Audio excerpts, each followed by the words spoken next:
As the year 2024 draws to an end, we take a look at NIDCOM, the Nigerians in Diaspora Commission, and have a sit-down with its chairperson today on the program to discuss the highs and the lows and the plans for 2025. This is Dateline Abuja. Hello and welcome to Dateline Abuja. I am Kayla Megwa.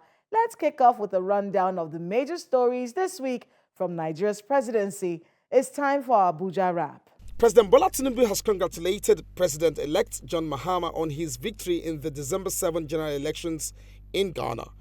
In a telephone call to Mahama, President Tinubu hoped that Mahama's ascension to power for the second time would further bring stability to the economic community of West African states, ECOWAS, of which President Tinubu is the chairman.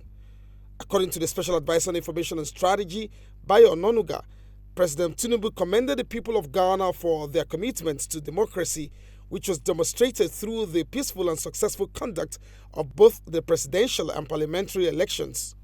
The Coordinating Minister of Health and Social Welfare, Professor Ali Pate, says the ministry's reform program is focused on transforming the health systems at the federal, state, and local government levels while working with the state governors, development partners, and citizens to ensure the health system serves Nigerians effectively.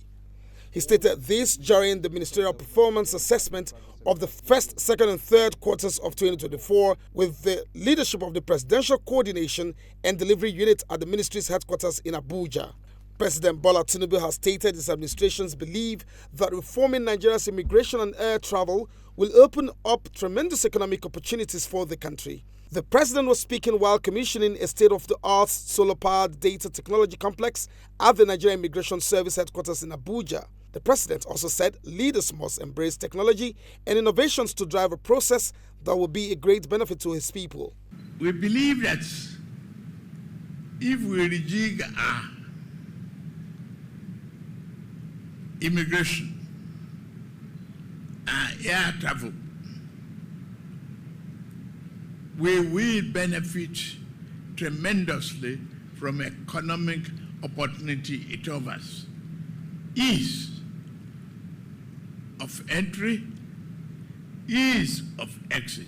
The Minister of Health and Social Welfare, Professor Ali Pate, says President Bola Tinubu has empowered health officials to remove all obstacles preventing large-scale health sector manufacturing in the country by establishing the Presidential Healthcare Value Chain Unlocking Program. The coordinating minister made this known while overseeing the signing of two memoranda of understanding with Siemens Health and Abbott Diagnostics at the ministry's headquarters in Abuja. With regard to medical equipment and particular ultrasound, when he discussed with me, you also mentioned it to me, and we had several conversations. We're very pleased because we're in the midst of expanding our primary healthcare system, more than 8,800 units. We're expanding CMONC facilities, 774. We will provide obstetric services. What we want is to have the retail outlets for health delivery, where there's a physical location, there are health workers, they are equipped, they are trained, and they are commodities. And on the affordability, we have an insurance program that allows folks to be able to access it. Simple. Nigeria and Germany have started their plans to strengthen the relationship between both countries and build partnerships that will be fulfilling and rewarding to the two countries and their citizens. President Bola Tinubu said this after his meeting with the President of Germany, Frank-Walter, who was on a state visit to the presidential villa. He also assured his guests that Nigeria is open for business and reforms are working very well. Our business doors are open and our reforms are working very well, being business friendly. That's what we have discussed. We plan to strengthen the relationship and build partnership that is fulfilling and rewarding to the two countries. The Siemens Energy is working very hard. It's promoting the partnership unhindered. Nigeria being a nation in a hurry.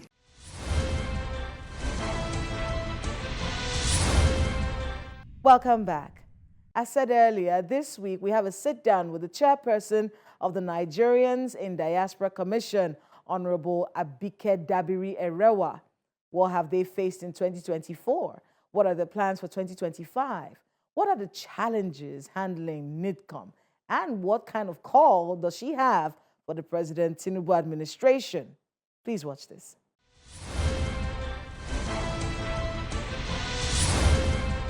Honorable Abike Dabiri Erewa, welcome again to Dateline Abuja. Thank you, Kayla. Nice to see you again. Nice to see you. Let's talk a little bit about NIDCOM, because I want to start with that. One of the few things I've heard you talk about recently is the need for that office space. And I want to join my voice with your own, because this has been going on for quite a while. And you've been to the office. So Yes. you know. All 4 offices. Beyond office, we need a diaspora hub. A diaspora hub. Yeah, you see, we are the embassy in Nigeria, so to speak. That's what we do. They come all the time. So we need a place where the diaspora can come in, you know, ask questions, have conversations, have interactions and engagements. For instance, this December, a lot of them are coming in, although we have a program in Lagos for the younger generation. So we need a diaspora plaza, a diaspora hub. Beyond even just an office, a place where we can actually engage with them. Listen, one thing we have done in these 5 years, we have put diaspora issues on the front burner and no going back on that. So we need to deepen it and look beyond, you know, we talk about remittances. Yes, that's fine. $90 billion remittances over the past 5 years. It's huge. And even when you thought it was going to go down during COVID, it did not go down. That shows that Nigerians are connected with the home country. And we are saying that beyond remittances, they are investing in Nigeria. That relationship, because many people had talked about the relationship between NIDCOM and the Ministry of Foreign Affairs, especially under the Buhari administration. Under Minister Onyema. Under Minister Onyema. Talk to us about what that relationship is like with now Ambassador Tuga. No, even that relationship was exaggerated. Oh. Look, I know that it was difficult for us. When NIDCOM was going to take off, we got a 0. By the time the Ministry of Foreign Affairs submitted our budget, because we're parastatal under the ministry, so they did the budget. We got 0 capital allocation, 0. And then recurrent was just recurrent for staff. How do you take off? So my goodwill and my relationship, being a former parliamentarian, was able to get us, I think, 400 million naira to take off. That was under Minister Onyema? Yeah, so 400 million naira to take off, but the budgets were under SGF's office. And even out of that 400 million, I think 200 million or so, 250 was released. So that's how we took off. So from day one, we struggled with 2 rooms at the Federal Secretariat. And then we got a space for one of the big buildings owned by NCC. I approached the former EVC NCC, and I said, listen, we'll help you. He gave us that space in Mbora. And then bam, bam, bam, and that is history. The former Minister of Communications went there one day and said, why is this nice place for the diaspora? And drove us out. So it's been quite challenging. But however, we were not deterred. We got a job to do, and we'll do it. So funding was literally stifled of funds. But we're not deterred. Goodwill, perseverance, and then particularly the Nigerians in the diaspora who believed in what we're doing, you know, encouraged us. And particularly the engagement with the diaspora. Now they have somebody to talk to. We've received over 1,000 petitions, and we're able to treat about 80% of them. Where will they go to? And that was initially the issue with foreign affairs. It's not about consular services. It's about how do you get them to do things back home. India, Pakistan, Israel relied on their diaspora. When Ireland was in recession, 2,000 Irish diaspora got in a room and said, you know what? We're saving our country from recession. We can do that with Nigeria, but engagement, and we're doing it. Like I said, so much more to do, but I think it hasn't been too bad in the last 5 years. Under the Tinubu administration, at least there is, under Ambassador Tuga. Oh, yes. There's an allocation, at least, for NIDCOM. No, the ministry itself has problems with funding. Ministry of Foreign Affairs needs to be better funded. And I believe the ministry's budget should be a first-line charge. You know, and let me tell you the problem the ministry is facing, which a lot of people don't understand. You get you're posted abroad, your money is in Naira. Then the Naira depreciates. So if you're supposed to get 500,000 Naira, the dollar is now, you know, maybe 1,500. It affects what you're getting. So even the Ministry of Foreign Affairs, I believe the budget should be first-line charge, and it should be domiciled in foreign currency because they are paid and they work in that. That is it. So even the ministry itself needs better funding. So how are you getting any of these jobs done? Yeah, well, like I said, a lot of goodwill, a lot of support from the diaspora, and then we also run to some corporate bodies. And then one thing again, even with the past Ministry of Foreign Affairs, the Minister of State is in charge of the Diaspora Commission. So Ambassador Zubairu Dada, when it was now established that we work with him, we never had any problems anymore. So we had, and I want to thank him, Ambassador Dada, wherever you're watching, thank you so much. He really supported us, participated in all our programs, advised us as a seasoned ambassador himself. But now you have to work with Bianca Ojukwu. Oh, yes, and I'm excited about that. I'm looking forward to that. And we've been talking, just let her settle down a bit. There's so much more that we'll be doing together. So there are no issues it's about Nigeria. I was just going to get to the problems because this year... And it's a lot. Yes. In fact, even when, even myself, if someone looks at me funny, I feel like texting. If I feel like I'm being treated funny, I just want to text. But how do you handle, because if I go through, have to restrain myself sometimes and be like, okay, well, you can settle this. Let's look for who's in this country that can sort it out. How do you handle the fact that you're constantly tweeted at and told, look, they held me up at the airport, they picked me out from the line. Like the lady who was just held up at the airport in Paris, when she reached out to us, the first thing you do is contact the embassy there. And we did. And immediately the acting ambassador sent a consular officer to the police station to find out what was happening. And it turned out that her friend actually was alleged to have assaulted a private security guard working with the airline. That was his allegation, whether it was true or not. But he actually filed charges against her. So they had to take her out of the airport. And the law says you'll be there for 24 hours. Because the thing is that the person assaulted was not the regular police officer. It was a security guard. If it was a regular police officer, it would be bigger than that. Bigger. But thank God we intervened through our consular in Paris. And though they should have kept her for 24 hours, with the intervention, they were able to release her. That is the power of communication. However, again, like I keep saying, let's behave ourselves when we're in this country. So some we can solve, some we can't. Let's talk about the ones that you couldn't, because those are the ones that people keep bringing up on social media. We contacted NIDCOM, and we didn't get... Well, if you give me... Number one, this social media thing, I'm one of the, I think, earliest public officials who used Twitter to, solve problems. But it's becoming too toxic. So I don't go all this, and I'm saying it now. I'm not, number one, my page was hacked. I lost about 1 million followers, so I had to start again. So Twitter, there's a NIDCOM handle. Go to the NIDCOM handle more than mine, because I will not be reading at you, at me. Most of the times I don't anymore, because the essence of using Twitter is to solve problems, but it's become very toxic. It's become too political. You look at, let me tell you something, you see a tweet, you look at the DP of the person, you're going to see maybe a political party or a particular tribe or a group that just says anything you say, attack them. Some will just attack you because you are part of Tinubu administration. So I'm not, so if there's an email, go to that email, send us an email, and we'll reply. But people saying they're atting me, I'm telling you now that I think Twitter, the purpose is let's communicate, but you get too toxic. I can't be wasting my time on toxic things. So if you have a problem, admin@nidcom.gov.ng, that's what you say I have to go back to. Like this lady, although she says she's at me, I didn't say it. Because, we have an official email. What if I'm no longer chairman NIDCOM?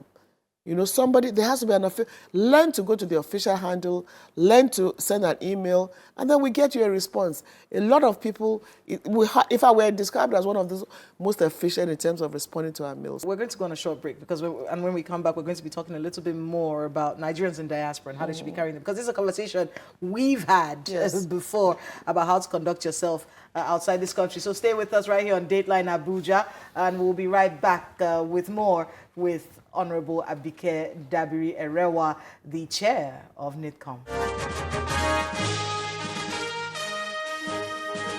Welcome back. If you're just joining us, you are listening to Dateline Abuja, and we have with us the chair of the Nigerians in Diaspora Commission, Honorable Abike Dabiri Erewa. Thank you so much for being with us on the program. Thank you, Kayla. Let's talk about Nigerians and their behavior abroad. I remember one time we had this conversation some time back where we you know, I think it felt a little strange that, you know, there were many people who go abroad and do not contact the consulate there. They do not. And for me, personally, I just thought that was crazy because what if you get into trouble? What if something happens? What if, you know, you never know because you're outside of Nigeria. And for me personally, I'm conscious of it. So I always try to, you know, go see where's the consulate first. Exactly. I just go there, say hello to the people and tell them I'm here, you know, and then go. And then, of course, let them know I've gone or I'm leaving and stuff like that. Just because, you know, it's the right thing to do. But many people have said that they do not have a good relationship with the consulates outside this country. It's changing. Yeah, is it changing? It is changing. Because they were talking about the staffing and then, of course, the ability to handle issues. It always felt like, why am I going there? They're not going to take care of my issue anyway. What we tell them, if that does happen, and then we get to know, we'll let the minister know. It's changing. And this, if you give me specific instances, we can deal with them on a one-on-one basis. A lot of things are changing. And under the renewed hope agenda of President Bola of Tinubu, a lot of things will still change. It is your responsibility to answer that Nigerian. You know, look, there's a woman You have seen videos where people are protesting in front of consulates around. Most of the time, honestly speaking, there are many just social media hypes that are really not true.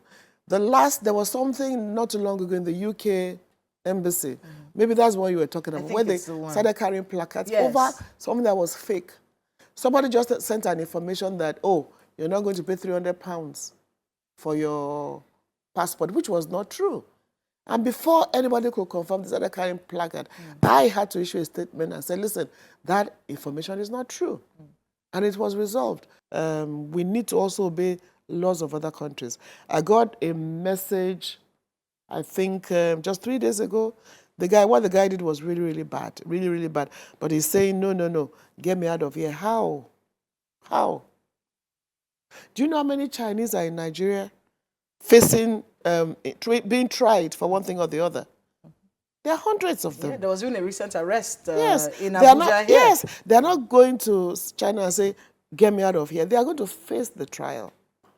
You know, so, but however, if you didn't commit the offense and you're being treated because of the color of your skin, we get involved immediately. And we've done quite a lot of that. Like I said, we've treated over 1,000 petitions.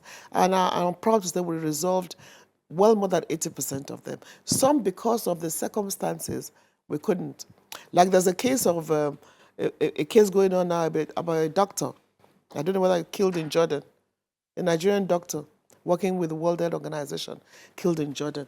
Yes, we're in touch with the sister of the person, and it's like, okay, we had 2 meetings which she couldn't make, one reason or the other, and then we're waiting for you. Let's see, we've contacted World Health Organization, and what they are saying is that you cannot, somebody died at our staff, you can't just say, oh, we know about it. We want them to investigate, be part of the investigation. The Nigerian mission in Jordan, WHO. A random murder or? No, I went to his house and it was suspicious. But here's the thing, it needs to be investigated. But just as we're trying to get involved, the woman, Chindamana, said she has written to Femi Falana Chambers. So I can't do anything anymore. If you want to go legal, then let Falana Chambers go legal, maybe sue World Health Organization or whatever it is we want to do. But people are still calling us.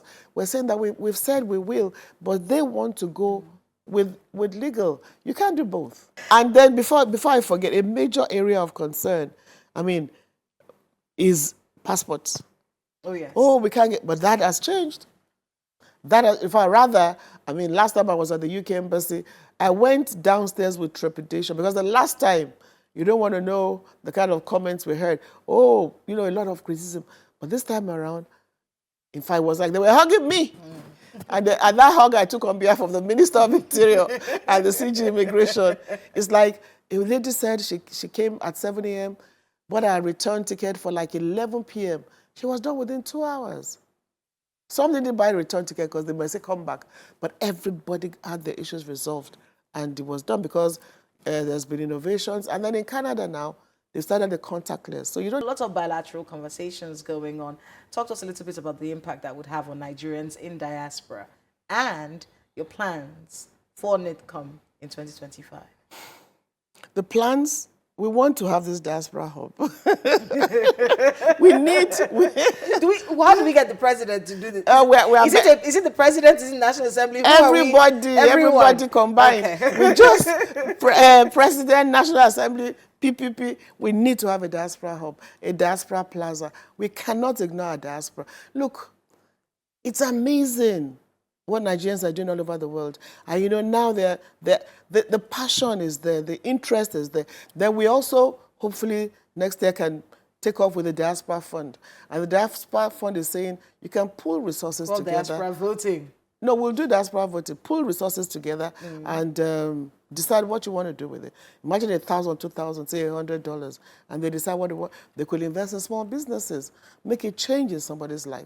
You know, they've been privileged, left Nigeria, you are Nigerians, Nigerian blood is in you, and you're doing that. So that is that. Diaspora voting is being sponsored by the Speaker in the House, so we're hoping that the Parliament will see need for it. I know we say have to lobby them and get them to, because it's about them. The president has no issues with diaspora voting. INEC has no issues with diaspora voting. It's left for the parliament to amend the laws. And when the parliament amend the laws, INEC still needs a second line of amendment as to the infrastructure. When will it be available? How is it going to be done? Because we can't do it like, we have to do it in such a way that it's going to make things better, not worse.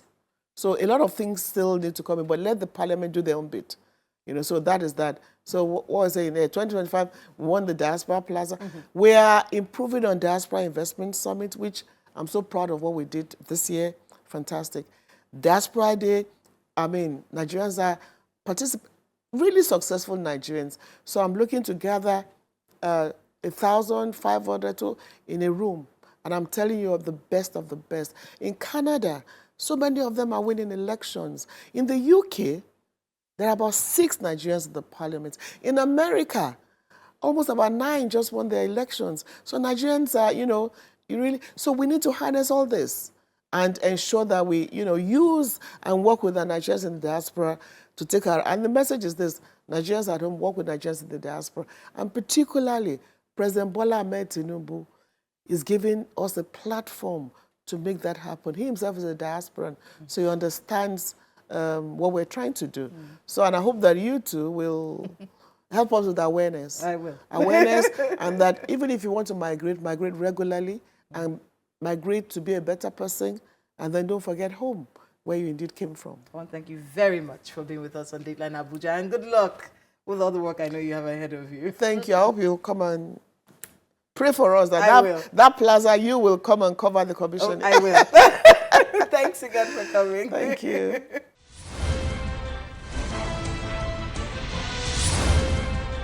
Thanks to my guest and to everyone who spoke to us today on the program.